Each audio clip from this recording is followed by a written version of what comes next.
Junior, কুত্তা দেখে দেখছি ভয় পাও সিস্টার? কাহিনী ঠিক বুঝলাম না।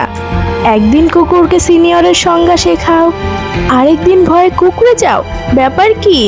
জবাব দিচ্ছ না কেন? ইচ্ছে করছে না। জয়ামির আহত হয়ে বুকের ডান পাশে হাত চাপলো।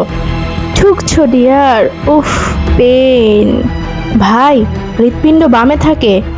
জয়ামির চমকে উঠে হাতটা দ্রুত বাম পাশে রেখে বলল, আমারটা বিশাল বড় হে শালা, ডানে বামে ছড়ায় ছিটিয়া একাকার। চুপ থাক।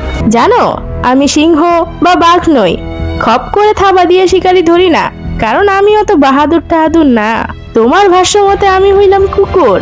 কুকুরের অনেক স্পেসিফিক স্বভাবের মধ্যে একটা হলো চ্যাঁচড়ামি। আমি কুকুরের সেই স্বভাবের অনুসারী। কৌশলে ধীরে সুস্থে নির্লজ্জতার সঙ্গে ধরবো তোমায়। তুমি ঝরঝর করে ঝরে পড়বে, বুঝতে পারিস? আমাদের এলাকায় গেছিলে কেন সেদিন? কেন গেছিলে? ইচ্ছে করছে একটানা তোর নেকআপটা টেনে ছিঁড়ে ফেলি শালি। ধৈর্যের পরীক্ষা দিতে খুব কাঁচা আমি। কেন গেছিলি এদিকে? বোবা তুই, সেদিন তো সেই রকম লেকচার ঝেড়ে গেলি। আইসক্রিম মুখে মুছছে কেউ? কথা ক। আপনার ভাষা সংযত করুন। রাস্তাঘাট আপনার উত্তরাধিকার সূত্রে প্রাপ্ত সম্পত্তি নয় যে রাস্তা দিয়ে হেঁটে কোন পথে যাব তার জবাবদিহি ক্যাম্পাসে এসে আপনার কাছে দিতে হবে আমাকে। গিয়েছিলাম তো কি হয়েছে?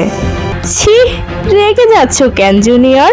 কিছু হয়নি। তোমার এরকম টাইপের কথাবার্তার কত বড় দিওয়ানা আমি, তুমি জানো? ঘুরে দেখতে গিয়েছিলাম। ভিকটিমের বাড়ি? এবার সন্দেহ গাঢ় হচ্ছে আপনাদের উপর। হ্যাঁ, ইনভেস্টিগেশনে নেমেছো তাহলে? এ কোবরা, আমাদের ভার্সিটিতে আইন বিভাগ আছে নাকি? জুনিয়র কোন বিভাগের রে? ভাই, সমাজবিজ্ঞান। উফ, রসায়ন বিজ্ঞান, পদার্থবিজ্ঞান, জীববিজ্ঞান ছেড়ে এত সুন্দর চিংড়ি বাল বিজ্ঞান পড়তেছো? সমাজের বাল নিয়ে অনার্স লেভেলে কি লেখা থাকে রে? অন্তুর দিকে ফিরে বলল, ভিকটিমের বাড়ি ঘুরে তোমার লাভ কি? আমাকেই বা দোষী করতে চাইতেছো কোন সুখে? প্রেমে পড়ছো আমার? আমাকে ছাড়া কিছু চোখে দেখছো না? তা ভালো, প্রেম এমনই হয়। তা যাক, বলো তোমার সন্দেহ সত্য হলে কি করবে?